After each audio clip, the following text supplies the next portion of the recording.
Yesu afite abapasiteri barya abana kandi abo ngabo ntabwo yigeze bakoramo kore pastorale. Yesu afite abasinda. Yesu afite abagambanirana bari muri nyobozi bagiye bafite amavewite bakagambanirana. Ubwo n'abarogana nabo barahari. Ase nta muntu wakubwiye ngo agiye kubwirizana ku mudogodo mu kidiyako. Nta muntu wakubwiye ati uburozi bwo mu kidiyakoni burarindwa. Nta wigeze akubwira amakuru y'uburozi bwo mu kidiyakoni. Imana nta kibazo igira kuri divorce. Reka nkubwire, nimba ari ikintu abapasiteri babeshye, ari nacyo gitabo ndi kwandika, ndi kubwira abantu ngo mugikorere commande. Nakise ngo pastors lie about divorce, on divorce. Nimba ari ibintu abantu babeshye, ngo Imana ifitanye ikibazo n'umuntu wakoze divorce.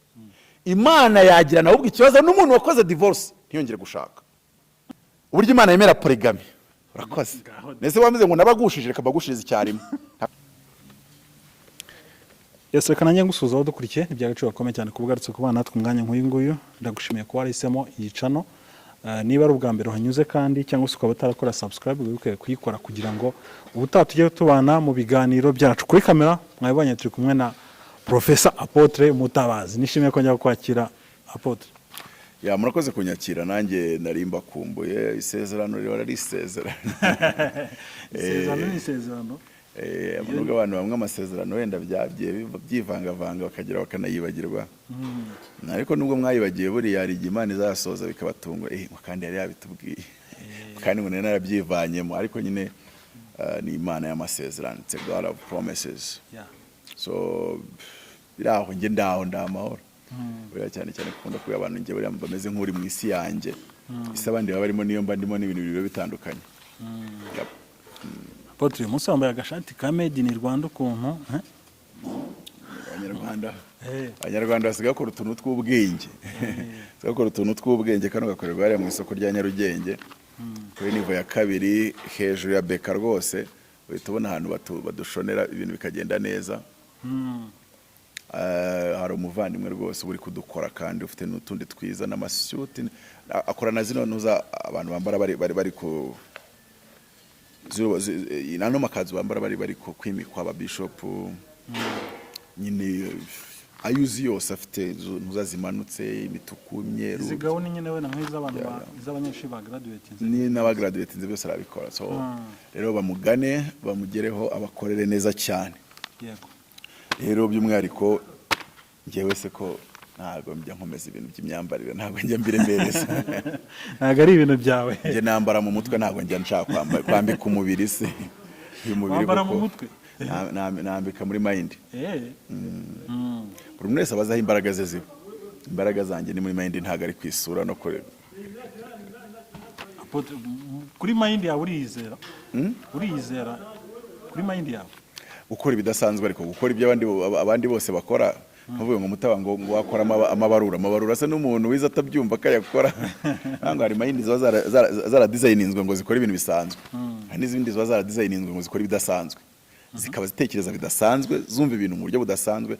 Ikindi by'umwihariko abantu bakunda kumva akantu babana bavuga ngo IQ, ubundi IQ ntabwo ari ibintu bihambaye. It's your capacity to digest and comprehend complex information quickly. Nubango nk'urugero abandi bantu batandukanye abo bose ubona muri comment biyesura ibintu ashaka kumva mu mwaka nyinshi kubyumva amasegonda 3 cyangwa 5 cyangwa se umunota umwe ukaba wamaze kubisobanukirwa. Ukaba wamaze kubisobanukirwa. Niga kuri kiste nayicaraga gutya mwarimu akandika ibintu ku kibaho akirangiza kugira nkabona nabyumvise. Hahita nigira kuri bare nkajya gukora sport. Nkagaruka nka nyuma y'isaha akiri gusobanura bya bintu yari yanditse ku kibaho bakiri kumusobanuza. None namara kwicara nk'umuntu nyiciye ku ruhande kugira ngo atakomeza gutuma tutiga. Kandi ubwo nenge nandi hanze isaha yose hahita mbimusobanurira. We yari amaze isaha yose mwarimu ari kubisobanura atabyumvisha. Kandi wowe wisohokeye. Yeye ni sohokeye. So nuwango by'umwihariko kugira ngo wenda umbe abantu Imana barashyize muri category nka Mutabazi. Ntago ari no n'iki kibazo. Neze mwiyemereho ntimubizi ko umuntu usha amafaranga benshi muri mwebwe. Kandi mubizi ko mwize mutabyumva. Ntago cyari kibazo. Ntago cyari kibazo njya wenda nshaka kubasobanurira reality tubayemo. Reality tubayemo nuko hari abantu Imana bashyize muri iyo category ya Mutabazi. Wenda hari n'abarenze Mutabazi ariko barahari mwisi. Ikintu cya mbere muri societe ubona bigoranye. Umuntu yaravuze ngo kidi genie di compliqué. Kubera ko nyine uburyo abayumva ibintu n'uryo ubyumva ni ibintu bitandukanye. kandi bimwe na bimwe anabigusobanura ntunabyumve kandi we ari kubyumva ariko ntabwo we wabyumva. Noneho ubigenzura ute kuri muri iyo kategori n'uri kudukurikira bikore. Nimba warize histoire mbese shaka ibintu utigeze wiga mu buzima, fata igitabo cyabyo nugisoma ubasha kucyumva ku buryo wagisobanurira ababyize ku ishuri, uraba ufite IQ byibuze utari munsi 160. Ndafata urugero rwa Bill Gates. Bill Gates afite IQ 134. Bajye kureba biography ye ubwo bakoraga yitwa DOS. Nubango yigaga muri mathematics, yigaga Harvard muri mathematics. Nago Bill Gates yigaga ibintu bya IT cyangwa se by'ibintu byo byiki, yigaga muri mathematics, ariko ngo nijoro bakajya barara bakora amakode, yego bakodinga. Icyo gihe nibwo byaba biri kwaduka, byaba bimeze nko kwicara ukabikorogoshora ubyiga. Ese nurabona umuntu wize electronic udashaka ukarika radio n'undi muntu w'umupipo utaranize, ariko bakubwira ati ampuri, ati ibintu bya radio, ati ibintu bya mixer. Nubango umuntu ushobora gusoma ibintu akabyiyigisha akabisobanukirwa nta mwarimu ujemo, yarangiza kubisobanukirwa akaba nawe ubwe ashobora kubisobanura, cyangwa se nawe ubwe ahubwo akaba ashobora kubivumburamo ibintu. Nubango ushobora gusoma ibintu nk'urugero abantu ari umuntu mwari wambwiye ngo yarazi ko ngo nize masters ya economy, ngo byibuza ngo yumvaga mfite masters ya economy. Ufite masters mu ki apotre? Divinity. Yo ufite masters imwe muri ni imwe yonyine. Ariko buryo umuntu w'umugabo wundi abagomba kujya masters 3 na doctor 2. Ubundi byaguhiriye byagukundiye. Kuko urabona ubundi abantu benshi bakunda gukwepa ishuri na abantu biga bitajyamo. Neza ko nari kwepse. Na abantu biga bitajyamo. Ariko iyo wiga bijyamo unabikunda, uba wumva wakiga muri iyo muntu bita Papa Yohani Paulo wa kabiri niwe muntu wagize diplome nyinshi mu isi nzi. Wenda abandi ntazi ariko niwe yarafite buri ya PhD 5. PhD 5 zose. None masters zo wasanga ari nka 7. Papa Yohani Paulo wa kabiri yari yarize. Undi muntu buri ya wize.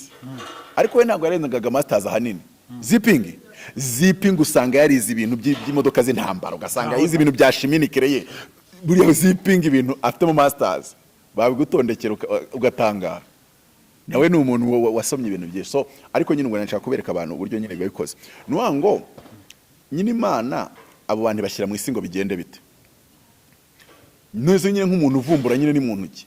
We abafite ubushobozi bwo gusoma information adakeneye mwarimu akazisobanukirwa ku rwego yanazivumburamo cyangwa se yanakora teori nshyashya muri icyo kintu, kandi we yaje gisoma nta mwarimu aranje kugisoma. Ba Isaac Newton uzakurikira amateka yabo ntago bize. Isaac Newton ntago bize cyane, bacikirije amashuri, ariko akaba afite ubushobozi bwo kureba ibintu agakora research akabyitegereza, agasoma information, agasoma izindi information, akazisoma akazihuriza hamwe, noneho yahagararimo.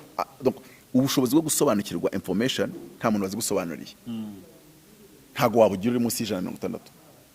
Niyo mpamvu nyine Bill Gates mbabwanga afite 134 kandi nawe afite 190. Nk'umugabo bita ndamwibagira Philip Sinde w'umunyanigeriya wakoze supercomputer ya mbere muri 1989. Philip Emeagwari yari afite 190. Aracyariho Philip Emeagwari ntago najya kureba kuri Google nkareba. Philip Emeagwari ni umunyanigeriya wakoze supercomputer ya mbere muri 1989. Yari afite IQ 190. Nuvuga ngo ufite ubushobozi nyine bwo kuba wasoma ibintu ukabyumva nta mwarimu uje. Akariyo mpamvu buriya kuri kiste narinze mparangiza abarimu benshi ntaza amasaha. Nize nk'igihembwe cya mbere mbona ndi guta umwanya wanjye. Ikindi gihe narazaga ku munsi w'ikizami habura amasaha 3. Isomo tugiye gukora nkababaza ngo ryitwa ngo iki, bakarimbwira ryigishwa nande, bati Dr. Kumalani. Okay, ntiza note izo utari gusoma akazintiza, hasoma gutya nasoma nkageza hasi nkayendura page naza ntiza nizo ngizo nkamusubiza zazi nari mfite amasaha 2 nkaba ndarangije. Abantu mutabisobanukiye muze mbasobanurire. Abantu twiganye kuri Kristeri baze banyomoze niko byagendaga. None namusobanurira ngo kandi ko mwarimu yabitwigishije. Harya wari uharira oya ntago nari impari. Narangiza kagira amanota ya mbere. None ari umwe wigeze kumbaza ariko se kugira amanota ya mbere ngo utaraje kwatendinga ngo watendinze byagenda bite. Ntuze nakatendinga. Ikibazo nagiraga ndi kwiga naratendinga nkabona mwarimu nawe ubwe ntabwo abyumva. Okay, nicyo kibazo cya mbere nagiraga mu ishuri, nabonaga mwarimu nawe ari kwigisha ibintu atumva neza. Noneho nko kuri Kiste natendegaga ku Marani n'abandi nka babiri, n'umwarimu witaga Johnson watwigishaga matematike yarapfuye. Njyewe iyo wigisha nkabona nawe uri mu jwatajwata matsiyeri, ndasohoka nkafata note yambwira rero n'ubundi nawe ntabwo wazihimbye, ngereka nsohoke nzazisoma durire mu kizami. So ariko n'ubuntu bw'Imana, ntabwo ari ibintu byo kugira ngo abantu biyemere ku bandi bigende biteze. Cyane cyane yuko iyo ufite iyo capacity akenshi ushobora kuba ufite riske kuba ushobora kuzabaho muri societe byanga. Abantu bashobora kwibaza gukimbuze gutyo. Ikintu cya mbere abantu benshi babaswa barakwikanga, bagufitiye akantu kameze nka jalousie. Bameze nk'abadashaka nyine kwiyegereza kuko umera nk'u expose ubuswa bwabo. Ako ni kamwe. Akantu ka kabiri, ubu uri umuntu uri un peu compliqué muri societe, kubera yuko nyine wowe nyine ibintu byumva vuba mbere y'abandi, none ukabwira abantu ibintu batasa n'abari kumva, none ukagishwana nabo cyangwa ugongana nabo kenshi. So nyine usanga rero rimwe na rimwe nta nubwo ari ikintu wajya kurata mu bandi kubera yuko kiguteza ibibazo mu bantu, kikugonganisha n'abantu. Kitumugira inshuti nke rimwe na rimwe mu gihe wa wundi wifitiye IQ ya 80 62 sanga rwose ifite inshuti nka 800. Ni ibintu bikomeye. So mu byukuri nge mbifata nkuko Imana iba yarakuhaye uwo mugisha kugira ngo ubere umugisha abandi, ariko nk'urugero ubigumishe mu buzima busanzwe ntubishyire mu kuvumbura neza. Nk'urugero abantu ubona barakoze za Bitcoin, ugasanga ngo wayikoze ntazwi, ugasanga ngo ni faranga ntiribaho, nuba ngo riri mu kirere aho ngaho kandi rirakaza aho. So n'abantu rero Imana yarahaye uwo mugisha ko bakora ibintu nk'ibyo ngibyo.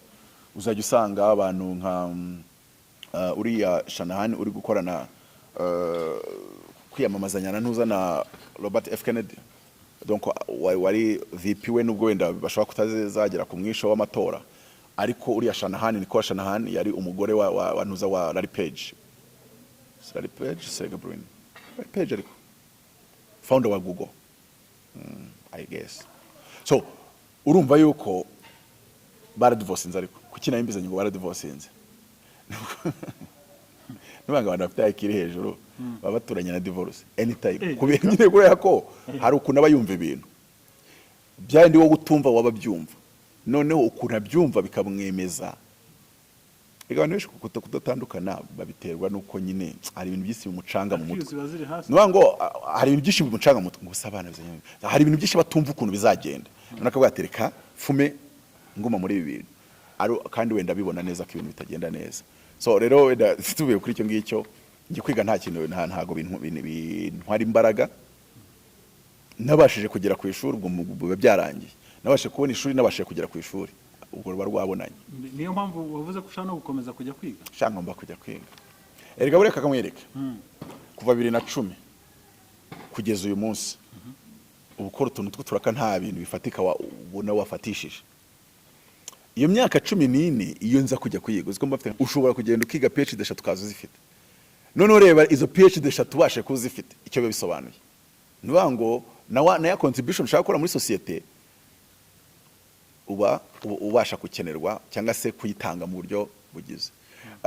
Igihugu cyawe kitagukeneye, ikindi cyagukenera, wajya mu conference ugatangira kugira gute, kandi ugasanga wenda uwo muntu muri conference theory aje kudefenda nta nubwo zirenze, ahubwo wenda nshobora kuba mfitanye ibyo nanditse mu bitabo byanjye binaziruta, ariko ntufite document zishobora gutuma baguha iyo credibility cyangwa se bagira ntufite iyo credibility ituma nyine baguha kuba mu speaker muri iyo conference, kuba watambutsa theory zawe mu buryo butandukanye. So ubwo rero ndi kwirukanka kuri admission muri ino minsi, urabona ko ndi n'impapuro ndavano nerekeranya Mirambo, turi kurwana na ikintu bita admission, ubundi yamara kuboneka umuntu agasenga isengesha ayipfukamye, ubundi nkunda ibintu byo gusenga ibintu bipfukamye bakaba bati jewe mfite iki kibazo n'icyifuzo, ugashyira munsi y'ivi ugapfukamaho. Abari kudukurikira baduha ubuhamya, nta muntu wapfukama ku kintu ngo cyange wagipfukamyeho. Hari n'ikindi bita ngo to sleep over, nayo ugafata ikintu ugafata nk'ibintu nka document uri guteye ibintu uri gutekereza bikanga, ukarara birambitseho umusaya ngo hari igihe ubyukana igitekerezo cy'icyo gukora.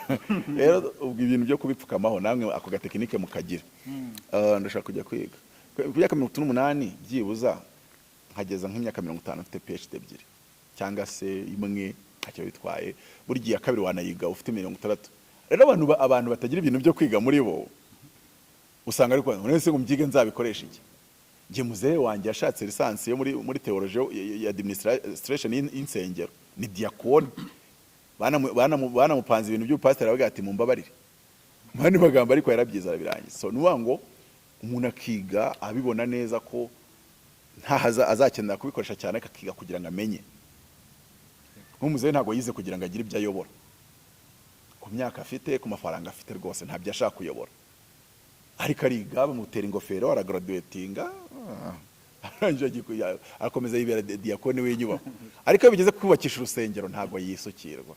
Baramuzi ni diakone w'inyubako. Iyo uvuze ngo ni diakone w'inyubako ubwo nyine baba bavuze ni kabari ruvuze. Anyway, kwiga abo abiga bitajyamo rwose muzajye munabireka mwe. Ayo mwize nayo. Ariko nimba kwiga bikorohera, ahubwo wumva wakiga kugeza isirangiye, kugeza ubuzima burangiye. By the way, mfite abana babiri mubo mbashije kubona ubushobozi bwabo, niyo Ezekiel, Mutabazi niyo Ezekiel n'uwitwa Mutabazi Chacha Abigail. Nimbugira ubushobozi nuko uzababwira ngo nukwiga mu firirizo mpaka PhD ukabari bujya mu kazi, kuko ubushobozi bw'ubwonko barabufite. Uwo witwa niyo we bamutwite Imana yambwiye ngo yazakurusha iki. Buri gihe mba ndi kukareba ngafite agashyari niyo ibyo kundusha iki byawe sha. Ariko byo mwishuri abana bose baba bizi uwa mbere ni niyo nta bindi. Noneho hari n'ikindi andusha ikintu cyo kwihambira ku matsiyera, akaba yajya no mu kiringiti agashyiramo itoroshi kugira ngo arare yiga. Kandi nge ntago nigeze ngira esprit. Nge esprit yanjye niyo kureba matsiyeri nkahita nyumva, ariko esprit yo kuvuga ngo najya muri matsiyeri ngo nkayiryamamo ntago ari ibintu byanjye.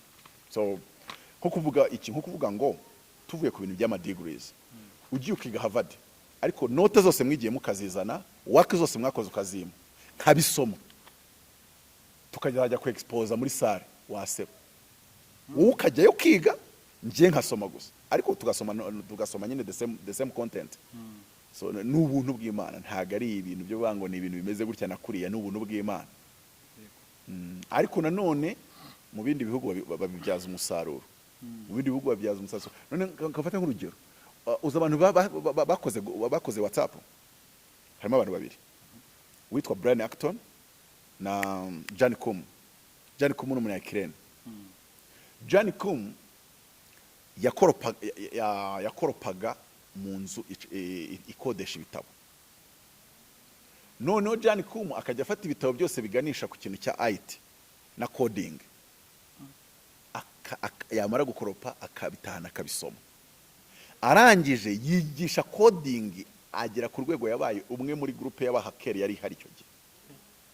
Umwe muri abo ngabo aza kwinjira muri email z'umusiyo ukomeye wa company ikomeye muri Amerika. Email azinjira marazijagajaga, arangije akomeza kugenda akora ibikorwa bitandukanye. Igitabo cye nagisomye nasomye biography. Jan Koum birangira agiye kwiga muri university noneho ya IT ikomeye muri Amerika, San Jose State University, niba byibuka neza. Ko bisomye acemo nk'imyaka 10. Ko n'ibitabo bya Donald Trump nabisomye acemo nk'imyaka 10 ataranaba president. Najyaga nsoma ibitabo byavuga ngo ngiye nigeze gupanga kuba president ngo umuntu ngo abajyana amabarambuza, nje nkagira ngo byarangiriye aho. Kiye ko na 2016 mbona ari yamwe. Ibitabo bya Trump nka The Art of the Deal, Think Like a Champion, yes, nikitwa Why We Want You to Be Rich ya Robert Kiyosaki na Trump. Byose nabisomaga muri za 2010, 2013, 2013.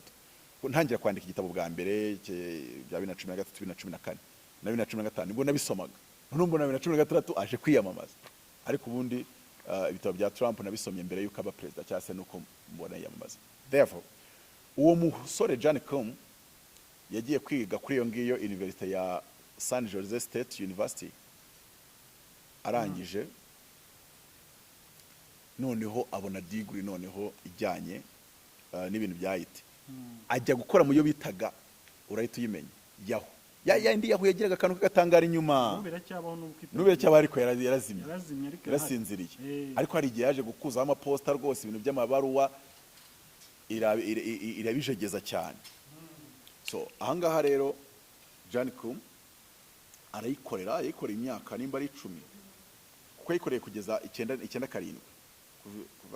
sindi kwibuka imyaka yikoreye ariko yikoreye kugeza muri 1997 aho yagarukiye wenda hibuka arangije kuvayo yayikoreye kuva 97 sinzi kugeza mu mwaka wa 2000 na kangahe noneho arangije cyakora ku 97 kugera hari 2007 ibintu nk'ibyo ashobora ko yakoze imyaka 10 gutyo arangije aza kugenda ashaka akazi aza gusezera muri iyo Yahoo arangije gusezera ajya mu buzima busanzwe noneho ko ajya gutembera bari bafite 400 by'amadolari we n'umushuti we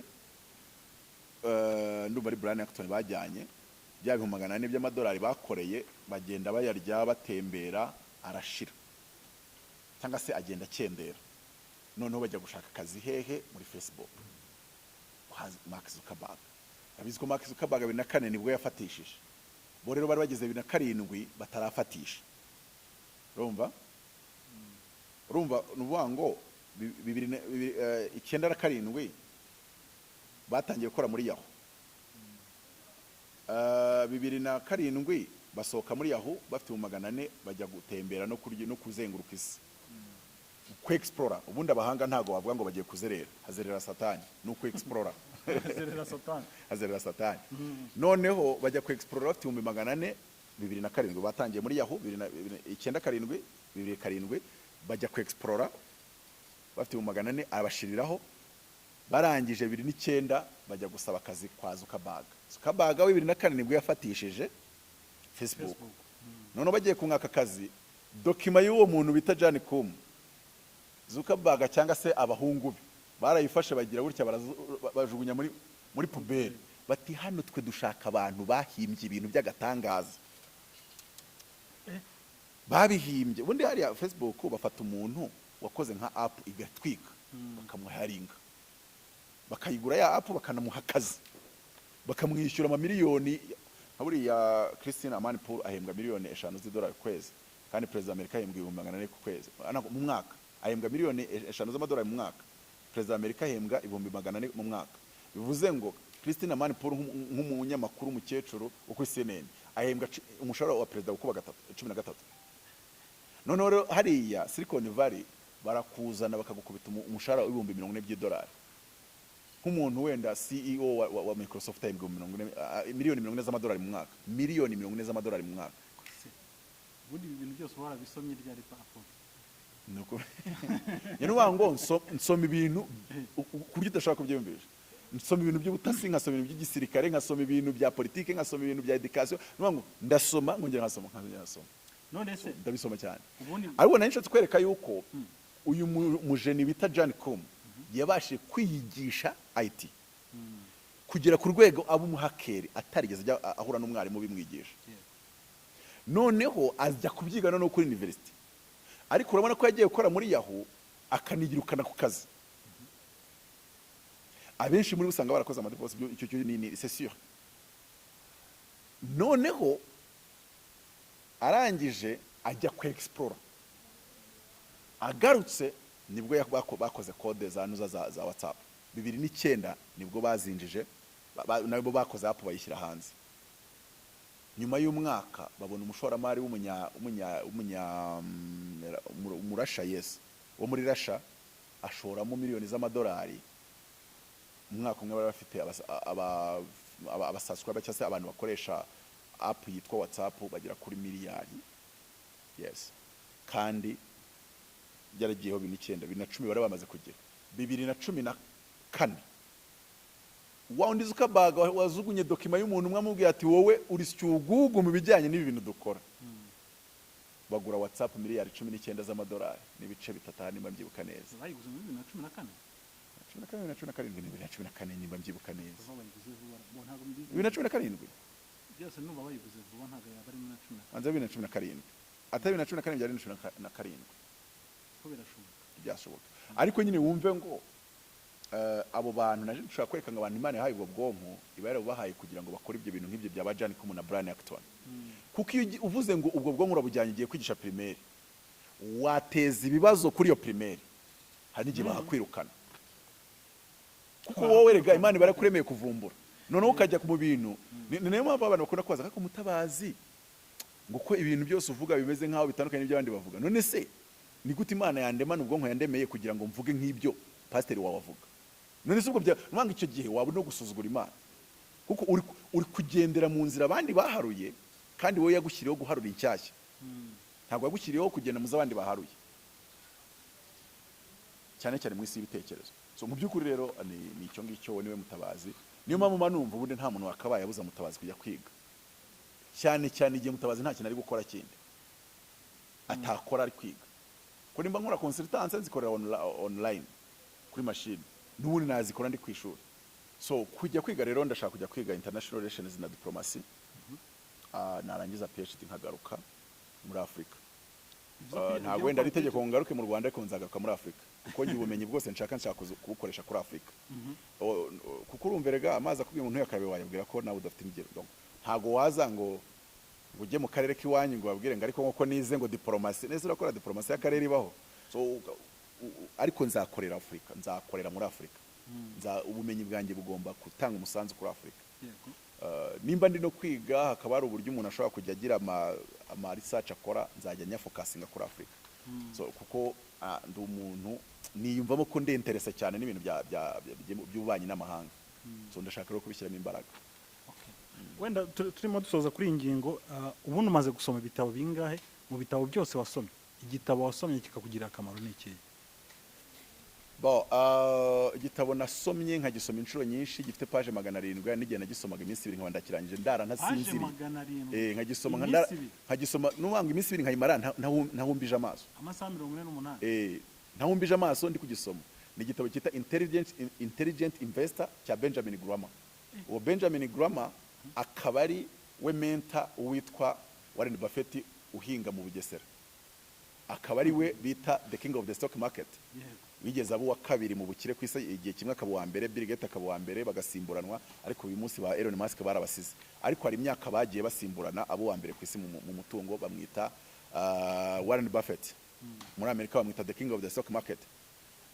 Noneho rero iki gitabo cya Benjamin Graham nagiso kigira n'amaverisiyo menshi. Nasomaga verisiyo yacyo ya mbere, nkasoma iya kabiri, nkasoma iya gatatu, edited version, donc edition ziri edité cyangwa se inshyashya.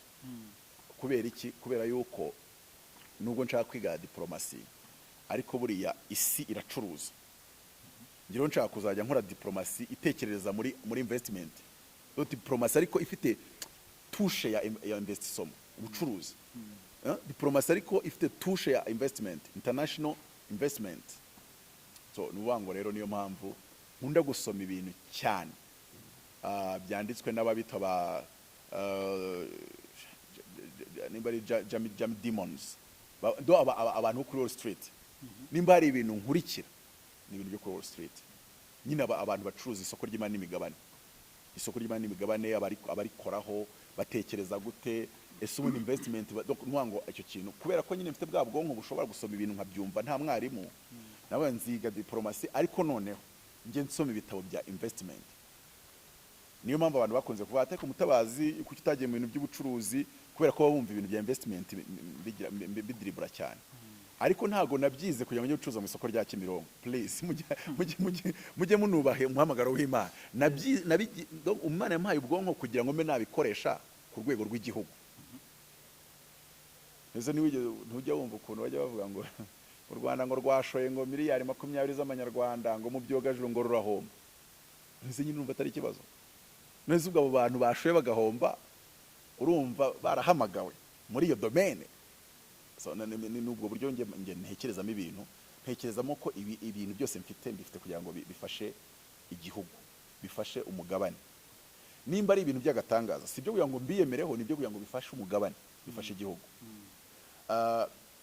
Numva ko ari uko umuntu yakabaye atekereza. By'umwihariko Imana yaguhaye ubwo bushobozi bw'ubwonko butandukanye. Bano bafite ubushobozi bwo hasi bwo pe, mureke abe kirihahira, abe nyine wa muntu wirwanaho ushaka ibirayi.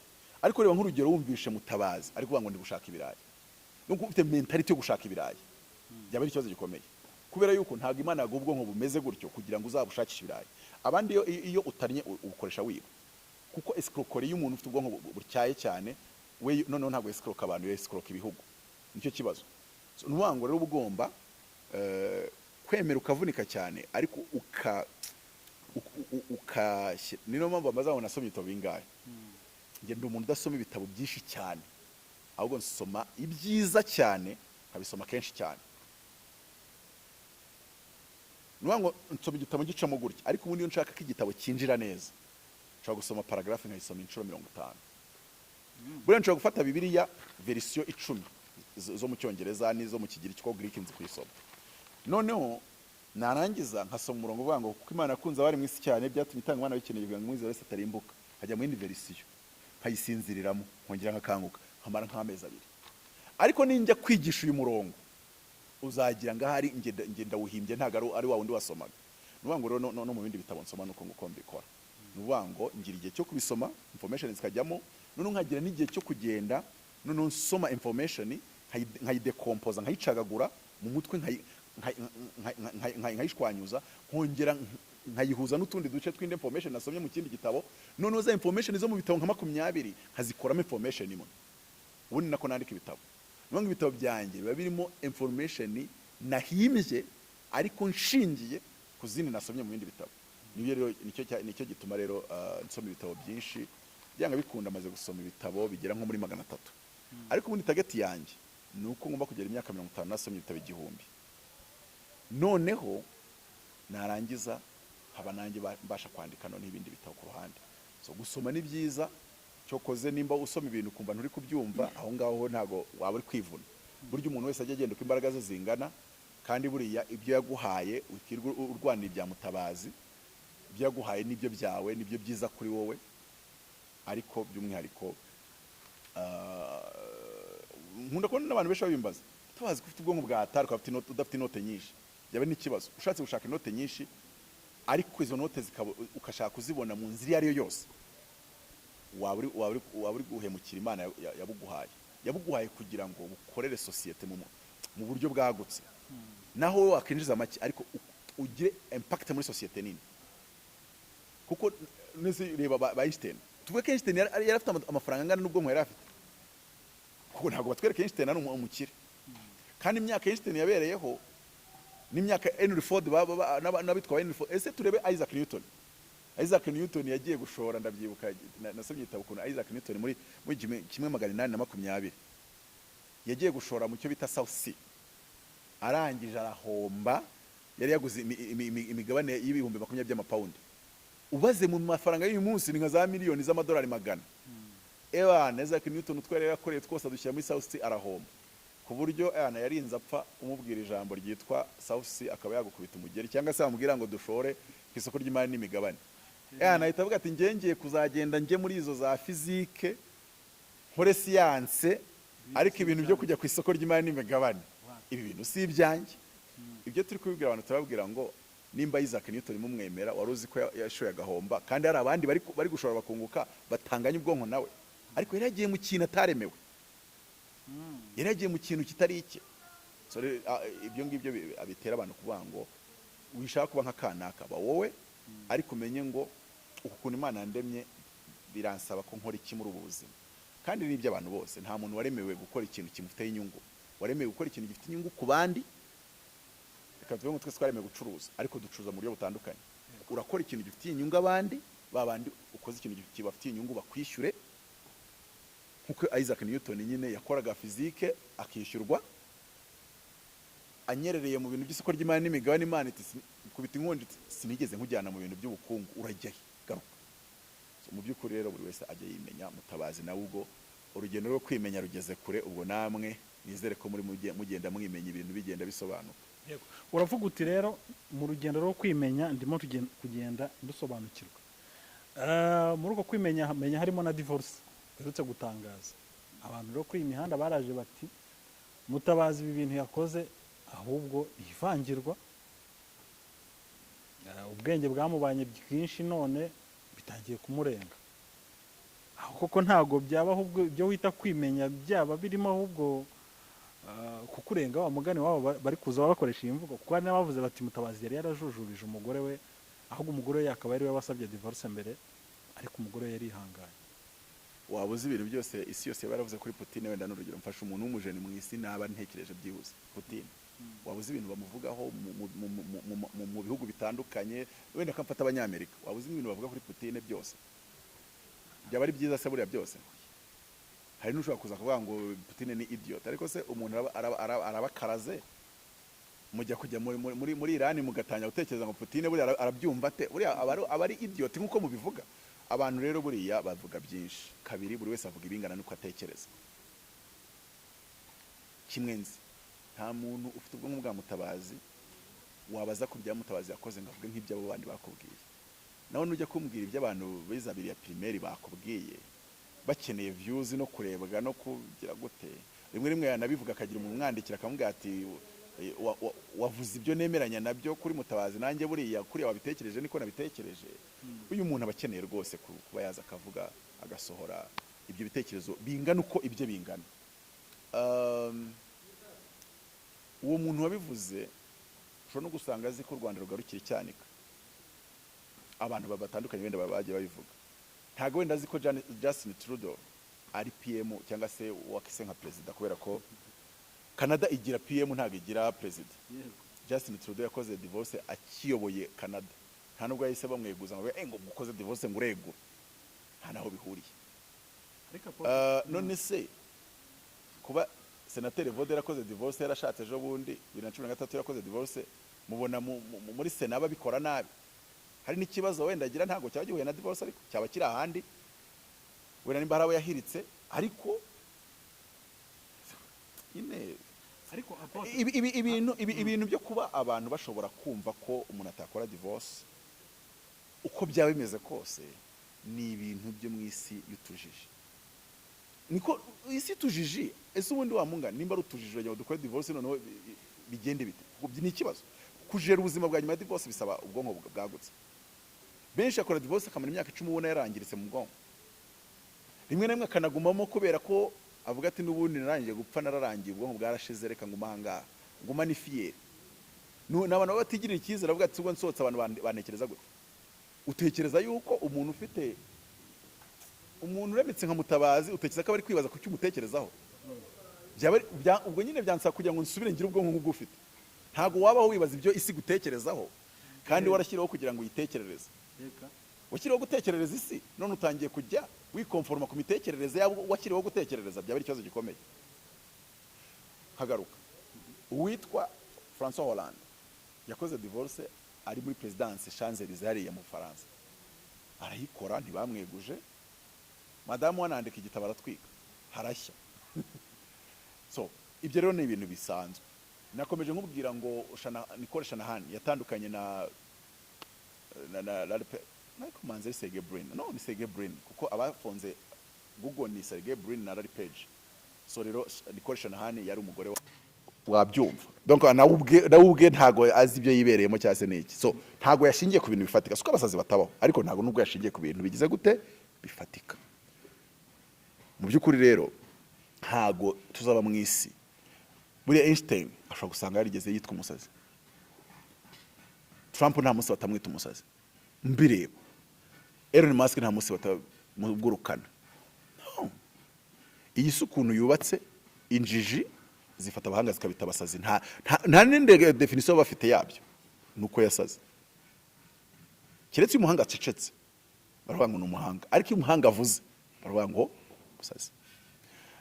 Iyi si abantu nanone kandi babasazi bita abantu bazima ko ari abasazi. Bano abantu birwa mu bintu ngo umugore bamuhinduye umugabo, ngo ibintu nk'ibyo bidasobanutse. Iyo bumvisha utabishyigikiye bahita bakwita kuri umusazi. No, abo bantu bakikiye ibintu byo ngo byo ngo ari ibitsina ngo 800 ngo ntago ngo ari igitsina gore n'igitsina gabo ngo ariho gender 300. Nibo bumva rwanga ngo Trump ngizi weird. Umuntu uri weird ari uvuga ngo umwana w'umukobwa bamuhindura umugabo cyangwa umugabo akamuhindura umugore. So like urumva ko nyine niyo se tubaye mu ndetse no mu birasanzwe, ariko Imana yacu ni nziza. Nta warajujubije umugore se koko? Oya, naranje gusubiza mu gisubizo kimwe. Abantu bavuze bafite impamvu zabo zitandukanye. Icya mbere sinabumvisha, ngiye buriya nta nubwo mbizi, ibyo nzi n'ibiganiro nakoze, reaction abantu babigizeho keretse wanyandikiye, nta bindi mbanzi nge menye ibyo nivugiye, yandi bavuze none se ko mbizi ko bamwe bashaka views, none se ko mbizi ko bamwe nyine ari utujiji, ubwo ko nzaye ngenda numva none se ndabumvamo iki? Reka tugaruke kuri abo babivuze. Ujye ubareka, ujye ubaha mikoro bivugira ibyo bavuga, nanjye ninza umbaza ibyanjye, naho nujya kumbaza ibyo bo bavuze. Reka nkubaze ibyo bavuze. Ubwo icyo gihe navuga ngo nuhura na Putin uzamubaza ibyo Mutabazi amuvugaho byose. Nta byazi nta nugakeneye no kubivugaho. Mu bo batubwiye bagiye bakora ama divorce. Don't comment on. Nta apotre wigeze utubwiramo ariko. Nta apotre batubwiyemo. You don't comment what the cheap minds talked about to you. Nta gukora comment ku bintu abantu baciritse mu bwonko bakuvuze. Waburengereye. Umukozi w'Imana. Bitandukanye nabo bana. Oya ariko nanone nimba ndo umukozi w'Imana nkuko Perezida wacu ntago ari umukozi w'u Rwanda se w'igihugu. Si byose umukozi w'u Rwanda buri afite na salary afite byose ibyo by'umukozi w'u Rwanda. Ubu uzajya gusanga mutwara sibo yamukoze ikiganiro ngo cyo kumusesengura. None se burya iyo umuntu ari hejuru hariya wowe ukaba uri hasi hariya umenya ibyo muri kuri level imwe. Naho umuntu rega nibyo nakubwiye ngo umuntu araza atari na diakoni ukumva ngo ari kuvuga ngo ibyabaye Izayi hejuru iyo yaje kuri kamera ngo ari kuvuga ibyabaye Izayi. Uri diakoni reka da, ukuyobora korari reka da, ubwo se ngibyo bintu bije mute? Namye mbikubwira kuva na mbere hose. So abo bantu bakoraga comment ntago bari ku rwego rwo kunkuraho comment, nta nubwo bari none bayikoze n'uburenganzira bwabo. Nk'urugero se ushatse anakora comment kuri Nebukadinezari na Yesu kayimukoraho na Paul kayimukoraho nanjye ndi kwimukora, ariko nanone ntago wahindukira ngo uze kumbaza ibyo bavuze. Ubundi simply protocol ntibyemera kumbaza ibintu uwo muntu yavuze uraho, ubimurekere ni comment ze ziramureba, ni uburenganzira bwe, ariko ntago waza kubimbaza kuko icyo gihe nabandi gusa nusubira hasi cyane. Ariko ibyo kuvanga abantu bamwe ngo bazanye ibintu byo kujujubya ni video bakoze 2022 bwa story za Kinyinya, kandi impamvu zabo ari genge nshaka guhereza abantu hashaka kuziceceka. Abantu bazanye izo stories zivuga ngo Mutabazi ngo kujujubya ngo ibiki n'ibiki bazanye 2022 byari bifite impamvu zitandukanye. Ninjya kuzisobanura kugira ngo ni babiri bose bahuriye ku kintu kimwe.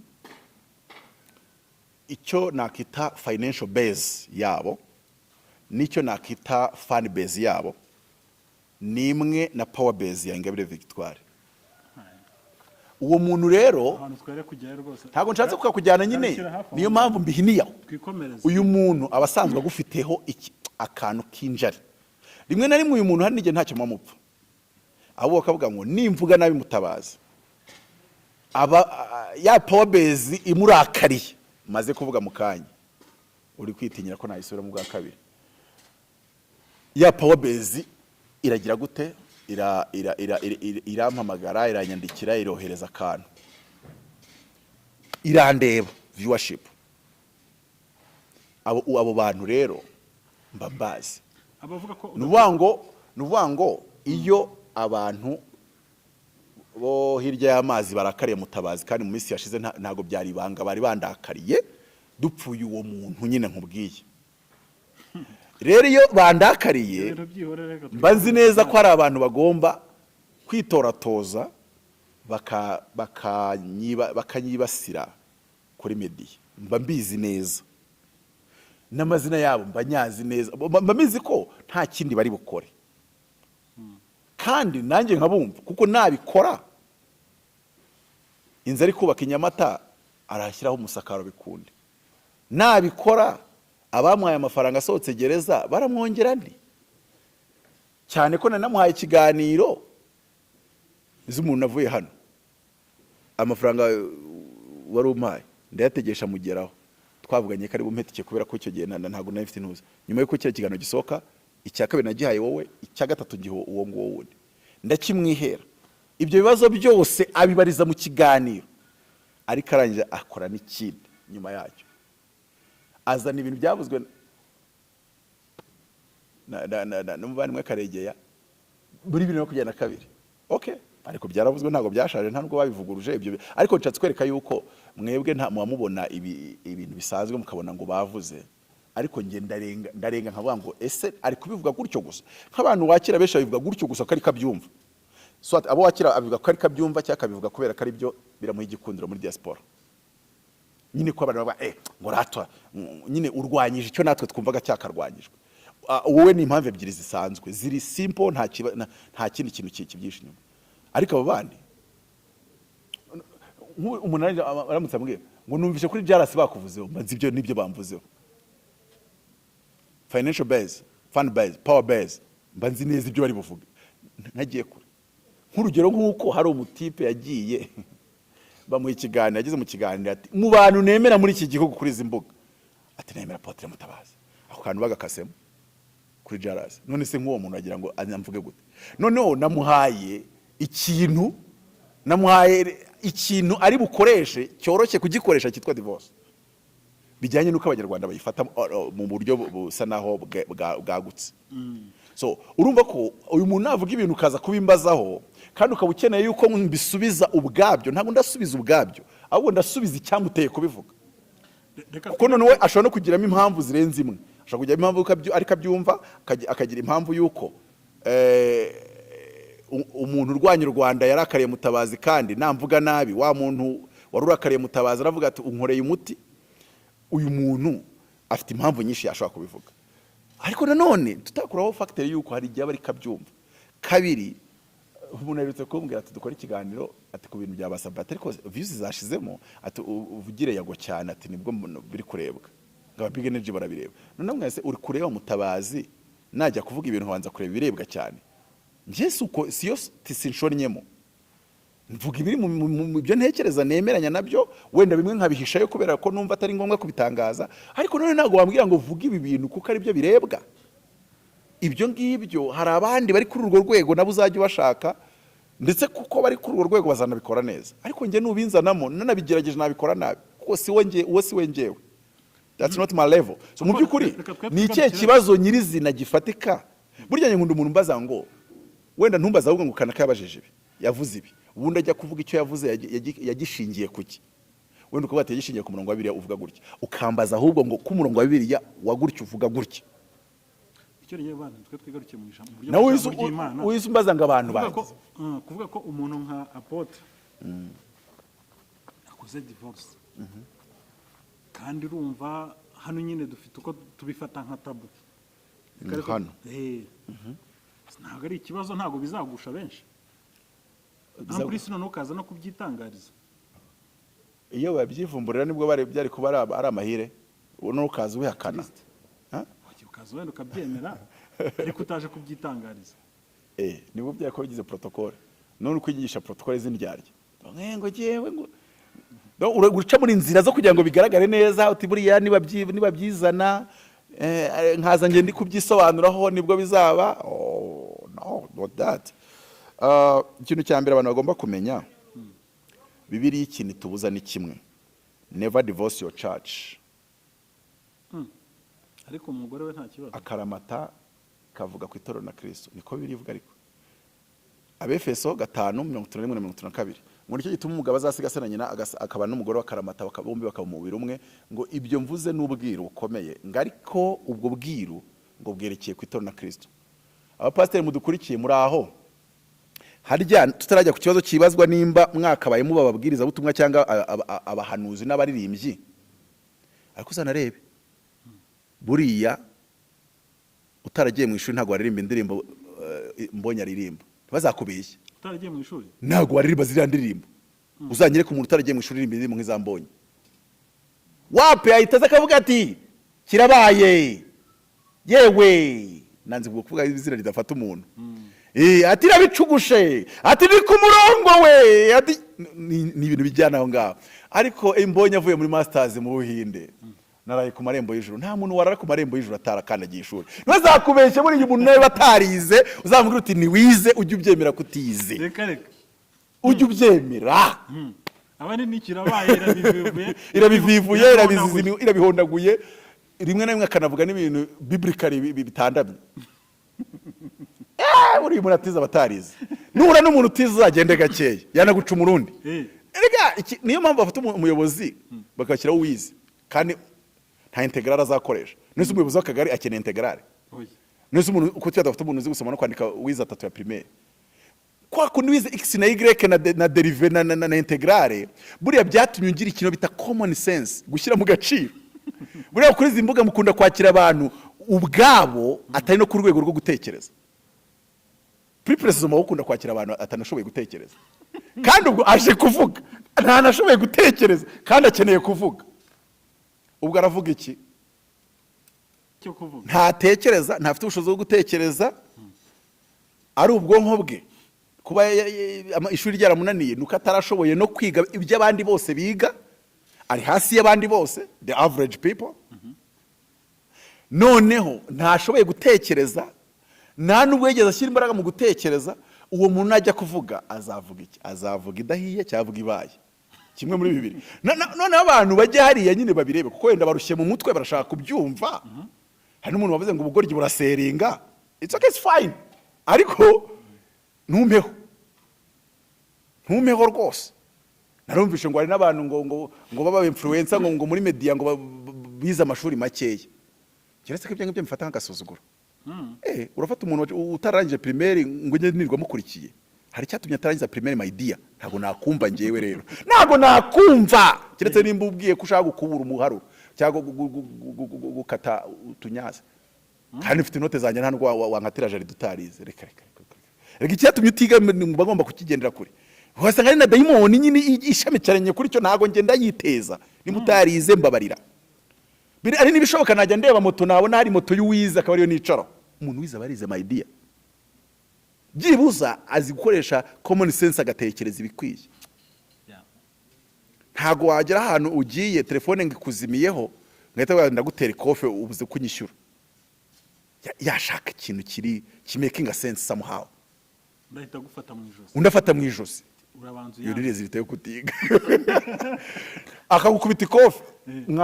Mwajya kuri polisi bakamuca 100,000 yo kuvuza. Kandi wari ugiye kugira. Ignorant. Biba bigaragaje nyine ngo ntiyize. Paulo aravuga ngo ibyo ngibyo n'ubwira bukomeye ngo ariko ubwo bwira ubwerekeye ku itoro na Kristo. Pastor, tubwizanye ukuri. Nubwo wenda utajya utekereza ariko icyo tugishyize ku ruhande gatoya. Wari wasezeranye itoro na Kristo? Wari wasezeranya itorero na Kristo ngo uryandike akaramata? Ujye usezeranya Feredina ntuzi, Mutabazi na ntuzi. Aha, twakomere twagarutse. Uzi impamvu se kuri Kristo ari akaramata? Yesu afite abapasiteri barya abana. Kandi abo ngabo ntago yigeze bakoramo kore pastorale. Yesu afite abasinda. Yesu afite abagambanirana. Bari muri nyobozi. Bagiye bafite amavewite bakagambanirana. Ubwo n'abarogana nabo barahari. Ase nta muntu wakubwiye ngo agiye kubwirizana ku mudogodo mu kidiyako. Nta muntu nakubwiye ati uburozi bwo mu kidiyakoni burarindwa. Nta wigeze akubwira amakuru y'uburozi bwo mu kidiyakoni.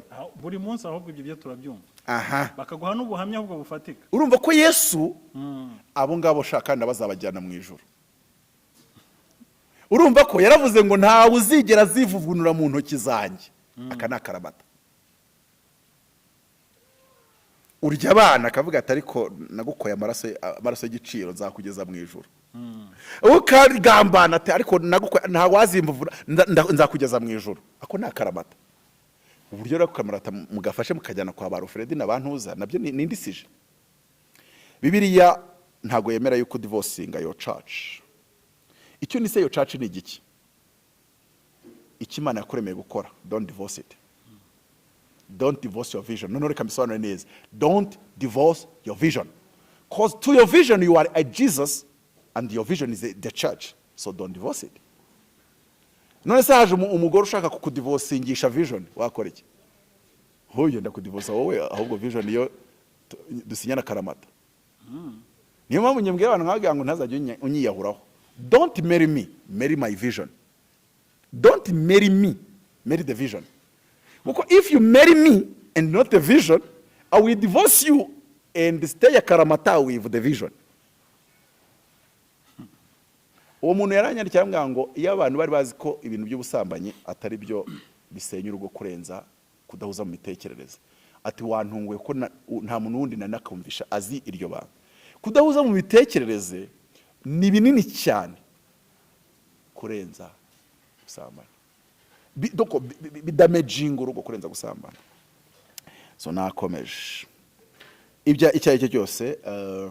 Nabasomeye umurongo wa mbere w'abikora n'ibice 7 umurongo wa 15 kuva ku murongo wa mbere kuri bice 7 niho yagiye avuga ngo nihagira wahukana abigisha baziko cyasubira n'umugabo, niho yagiye avuga ibintu byinshi ari byo abapasiteri badafite ubwenge bwo kwigisha nyine ahita akurituriramo akakwereka ko yize deuxième primaire ariho yagarukiye kandi nyine byari byanze. Noneho twasomye umurongo wanga icyakora wa wundi utizera niba ashaka gutana ashaka divorce murekatane mwene data w'umugabo cyangwa w'umugore ntaba gihambiriwe iyo bimeze bityo kuko Imana yaduhamagariye amahoro. Apostle kuki uri gukora divorce umukozi w'Imana?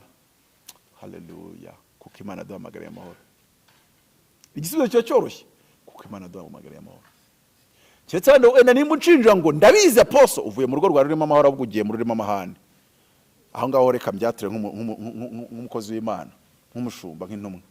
Havumwe umuntu ukora divorce asize urugo rurimo amahoro agiye mu rurimo amahane, arakarenga umukingo arakamanuka mu itarasi arakarenguka mu musozi arakagwa muri rigore imvura yaguye. Ariko havumwe udivorsa urugo rurimo amahoro akajya muri rurimo amahane. None iyo abantu barimo batera ibijugujuga bakoze divorce uba watega ngo metre ba me akupe washyira ko kuboko kwa intore ziguce ndabizi ko amahoro yari ari wabivuga. None se ariko mu byo batubwira tuwe ko umugore wari umunyamahoro kana ari umwana mwiza. Navuze ko ari umwana mwiza ariko navuze ko imitekerereze idahura. Abana beza babiri ariko imitekerereze idahura. Ndaguha urugero ndi umwana mwiza no kurenza ko abantu babitekereza. Nabano bantu muri comment ari kwandika ngo uri umusazi uri kigoryi nawe nabana beza. Mufata umugire umugore. Wao ndajya bango umugabo witwa nde ari Kamasa umuntu wacu ati ntavuga sebukwe. Ngo ntavuga sebukwe mwizina. Arangije ngo nyine ngaraga ngo yitwa ngo ntavuga umugabo we mwizina nako. Bamaje umugabo yitwa nde kandi yitwa Kamasa. Ati urazi nka ati ndayizi yigira ingore. Undi ati Kimasa se kagire gato akamasa andika ko. Yaje rero reka tuvuge ngo fata uyu muntu uri muri comment mugira umugore mugire keza mugire beautiful mugira umunyamashuri ntacyo bitwaye muhe diguri doctora muha amafaranga bibyimbe yewe na mutabazi muhandi yego mushyira no kuri pepa ahura ibyo urakora byose. Ariko ndacyavuga ibimvuga akavuga ngo ikigoryi cyangwa se umusazi. Noneho duhuze kuko avuga ngo ndataranitse mfite 40 na mutabaza ashaka umugore ngo reka tubane tuzarugubaka ku mutwe. Icyatumye yandika ko nasaze kano ntago abantu bose banyumisha bumvise narasaze wenda harimo batatu bumvishe ahubwo ndi umuhanga ndi umunyabwenge. Noneho rero ni ntashaka muri umwe muri bandi bumvishe ndi umuhanga nkashaka umwe mu babonye ndi umusazi ubundi yo ni divorce yigendera. Ariko nta wigeze hakana ko utari umunyabwenge ahubwo no kwiprovinga ndi kugereza kwereka yuko abantu babiri beza twa turi kuri point uvuga ngo uri kwandika muri comment anyita ikigoryi n'umusazi n'umwana mwiza nanjye ndi mwiza ariko imitekerereze yanjye niye ntibyahura. Birero bisobanura divorce. No Mikara ashobora kuba ari umwana mwiza na Dawidi ari umwana mwiza ariko imitekerereze yawe yagomba kubyaramo divorce. Nabara ashobora kuba ari ikigoryi ariko cyiza na Abigail akaba ari umunyabwenge w'uburanga w'umwana mwiza ariko hagati y'abagomba kuba mu divorce. Kandi Dawidi amaze kudivorce Mikara akajya gushaka Abigail wa divorceje Nabali babana neza. Kandi iyo bafata Mikara bakamubanisha na Nabali nabo bari kubana neza. Nge nemera yuko iyi si umuntu wese Imana yamuremeye umuntu babana karamata ariko wakabanya karamata na mutabazi wasanga yarabajyaye kubana na Ruferedi. Noneho na Ruferedi nawe bakaba bari muri divorce kubera ko nabo akaramata kanze. Noneho nanjye nkaba nyirimo ariko bikaba Imana iyoboye. Ubu kaba ugiye guhura n'umugore wawe ikaba igiye kumuza wamaze iminsi abana na Ruferedi ibintu bikagenda bikaba karamata uburyo bikagenda neza.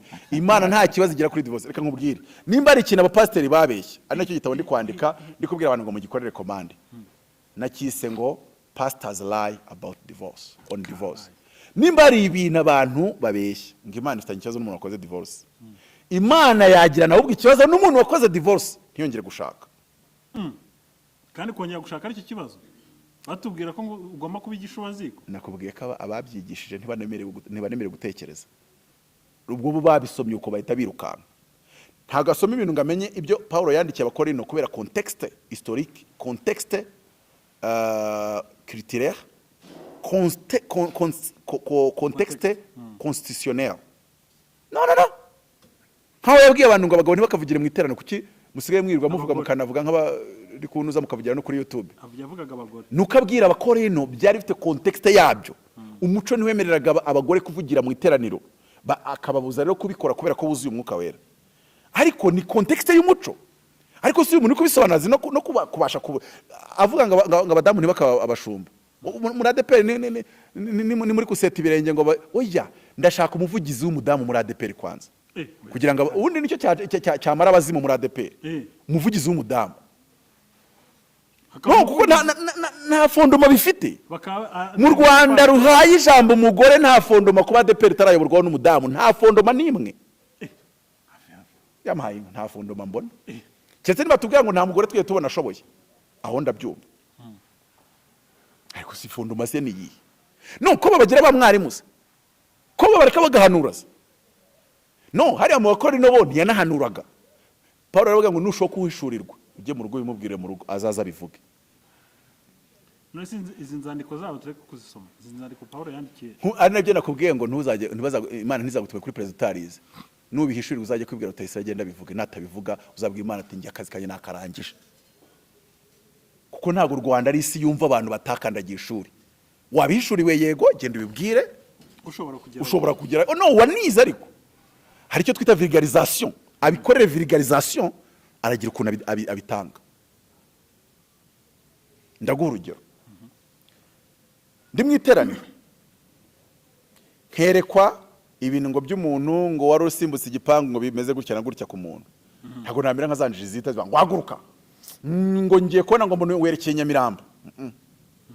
Ndamubwira nti muntu w'Imana senga cyane Imana imishuri hari ukuntu hari imbaraga zazashaka kwemeza kujya Nyamirambo, none nka declive scenario neza nkuko yerekwa riri kuyima agahita yumva ko nagezeyo ku buryo tugera ku ruhande agahita avuga ati ni ngiye wavugaga.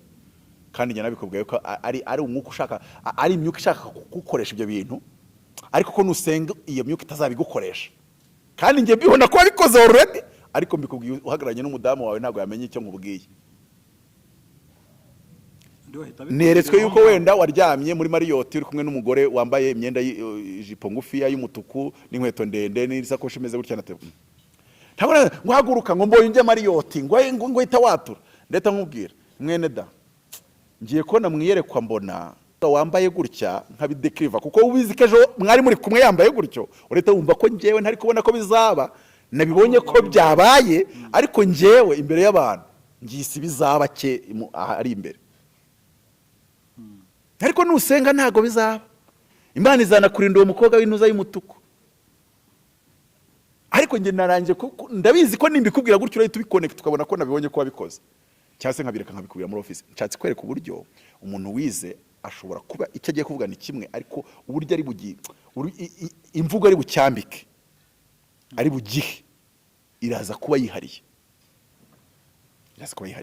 Rero ibyo abantu bagomba kubimenya.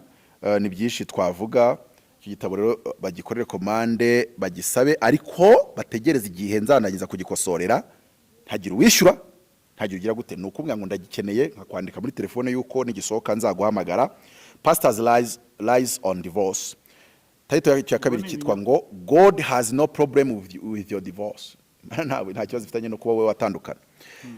Hasi ndandika ngo kudatandukana kw'abadahuje kw'abatajya imbizi ahubwo nicyo cyaha. Ariko Bibiliya ivuga mu rwandiko rwa Yohana ngo ni icyaha kiticisha. Ni icyaha kimeze nk'uko abayehova batajya baterwa amaraso. Kuba badaterwa amaraso ni icyaha. Ariko ni icyaha mu buryo bw'umwuka kiticisha. Abayehova bazajya mu ijuru bamwe. Ariko bazajya barakoze icyo cyaha cyo kudaterwa amaraso no kubyigisha. Ariko ni icyaha kitakurimbuza. no kuba rero umugabo wawe ukuntu mubanye bisigaye bituma ubwonko bwawe bwarayaze, ariko urumva ntabwo uri tayari. Hari n'ugeze kugira stroke, ngenda muzi wagize stroke boho kurayize. Uribuka umudamu bashyizeho wari mwiza ukiri muto uherutse gupfa? Uramwibuka? Wari waratanze ikiganiro bakanagaragaza amafoto bari kuri kanopi, none uwo mugore akaza gukora ikiganiro ari kurira avuga ngo ubu ngubu nagize stroke, ubu nameze nk'umuntu wagize agapararizi uruhande rumwe. Avuga yuko umusore babanye yabonaga ari umurokore ukijijwe, ari wowe watumye agira iyo stroke, ari kurira. Urabyibuka icyo kiganiro? N'abantu bane bashaka bajyayo bakirebe, nubwo izina rye ryitwaga ndi riri kujya kure ariko rikunshika, ariko iki kiganiro nanjye kukibona bakigaruye umugore yapfuye. Yego.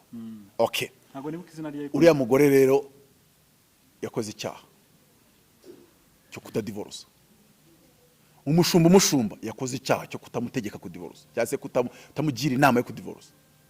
Umushumba ntiyakaba yarariye n'icya 10. Umuntu akurya icya 10 ukarinda turi ku imitsi y'ubwonko atakubwiye ngo ruvemo. Nese ugakumara iki? Gushumberega ntago ari kubwiriza. Ni imirimo yo mu ihema ry'ibonaniro, yo muri ofisi, ubujyanama, gusengana n'umuntu, kukuganiriza ukamubwira icyo gukora. Nese ukankubaza, umunsi uzaba ufite umugabo ufite miliyari 10, se miliyari 10 uri kuzumva ukuntu zingana? Akaba afite imbaraga atari nka Mutabazi utigira umugongo. Hari n'abantu ngo bazi ko ngo gushaka abagore babiri ngari cyane bibiri, ariko akabara uko nzabagira ni no, njyewe sinamushaka, sinamushobora wa kabiri. Ariko ibyo bintu bya no, ni context y'umuco w'igihugu. President wa Senegal afite abagore babiri, ubu ugiye kumubwiriza ati ngo biri nango sima ngo reko ngo ambere mureke. Njyewe uzu umuvugizi wungirije wakijijwe afite abagore babiri, uramuzi ku Gikongoro? Uramuzi umuvugizi wungirije ajya gukizwa yarafite abagore babiri, bamutegeka yuko umwe agomba kumushyira hasi kugira ngo abone nyine azamuke muri ranka z'itorero. Baramuhemukiye, yigomba kugumana abo bagore babiri. None se ukijwe ufite sida ntabwo igumana? Urabanza ukayisiga hanze ukaza gukizwa wagize. Yinjiye mu gakiza afite abagore babiri, none bamubwiye ngo nashyira umwe hasi. Uyu mugore agiye kubaho ari indushyi. Undi dore ikintu Imana itemera, urancokoje kwanza. Ikintu Imana itemera ni indushyi y'umupfakazi n'indushyi y'umudivorce. Ese magambo wabuze nicyo asobanura? Kandi yanditse mu Bakorinto hariya, yanditse muri Timoteyo. Urugero, ufite PhD uhembwa miliyoni 5, udivorce umugore kandi ntimurugane diplome. Bibiliya igutegeka kuzajya ukomeza ukamuhahira nk'ibyo wamuhahira gukimutunze kugeza ashatse umugabo, ukamwambika nk'ibyo wamwambika gukimutunze kugeza ashatse umugabo. Wagura imodoka y'umugore ufite ukanagura n'iyuriye igihe atarashaka undi, ariko yashaka umugabo ukabihagarika. No, nimba waramusohokanaga asohoke umushyire 50 kuri momo agende yisohokane, cyangwa asohokane n'inshuti y'umudamu cyangwa abana, oya cyangwa asohokane n'uri kumutereta, ibyo aremerewe. Ariko ni ukomeza kubyitaho. Byanditse muri Timoteyo. Ikibazo ahubwo Bibiliya bazigisha nabi, bamara kuzigisha nabi bakazana ibintu bitari. No, ndaguha urugero. Uburyo Imana yemera polygamy. Urakoze. Nese wamize ngo nabagushije reka bagushiriza icyarimwe. Ntago mbashumbye. Umva ukuntu bikoze rero. Isi bamo abagore bangaye n'abagabo bangaye. Uko utekereza benshi ni bande? Isi yose miliyari 8 z'abaturage. Miliyari 8. Abagore nibo benshi. Tuvuga yuko muwatse ni miliyari 4. Tuvuga yuko miliyari 4 n'igice ari abagore. Ubwo harasigara zingahe z'abagabo? 3 n'igice. Ubwo harimo difference ya bangahe? Abagore badashobora kubona abagabo niyo buri wese yahita ashaka. Miliyari n'igice. Oya ni miliyari yuzuye. 3 n'igice n'enye n'igice. Reka ngugire Noah. Baza inkuge. Ugiye kwinjiza ikigabo n'ikigore, harasigara abagore bangahe badafite ikigabo cyo kwinjirana nabo nacyo? Ariko nsubiza. Harasigara abagore miliyari. None se abangabo Imana yabaremeye kuzagwa kwishyiga? Bivuze ngo Imana ihita yemera polygamy rero? No. Nko mu Rwanda wikora kuko igihugu bwacyo ntikiyemera, constitution ntiyemera, n'umuco na philosophy dufite uyu munsi. No, ni philosophy yakuze ariko ntago ari philosophy y'u Rwanda rwo hambere. Ushobora kutabikora kubw'impamvu y'idini usengeramo ntubikore. Ariko yita uvuga ngo Imana nibyemera, uri kuvanga ibintu byinshi. Ni nkuko n'urugero umurokore wo muri ADPR muri korali ntuza ashyiramo agatambaro, ariko yita uvuga ngo Imana itegetse agatambaro. No, ni discipline yo muri dini, muri iyi korali wihita uvanga ibintu, kandi nubikora uri muri ya korali birakubera icyaha ariko kiticisha.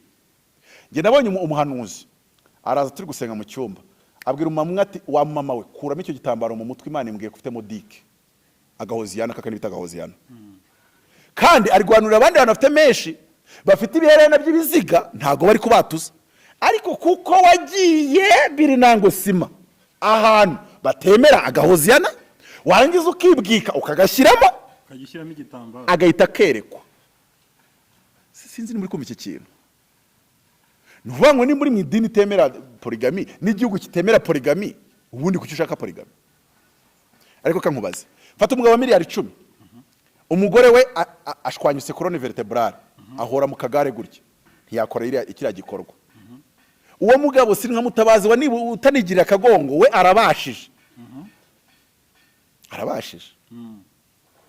ubushobozi burahari bitekerezo birahari uzamubwira ngo namara imyaka 20 harya agira gute yikinisha yigize gute yihangana ubisomye ko we murongoze none se bibiri mwemera kujya gushaka kundi ahubwo ndashaka kuzandikira narahagaritse kwandikira leta nzayandikira nsabe ko kuri case nk'iyo bakwemera ko wa wundi umugumana ugashaka nundi ukanasezerana nawe mu murenge kandi na wa wundi ukimufite uzi impamvu niba tabishyiramo azahita aprovoka divorce asiga umuntu wabaye ikimuga suko yarabuze amafaranga yo kumwitaho pe ariko muri kumumuzirikaho ngo ibindi byose ari bikorwe biritwa ubusambanyi already ari iyo leta ari iryo dini mumushyize mu kintu kidashoboka cyo kuzajya asimbuka ibipangu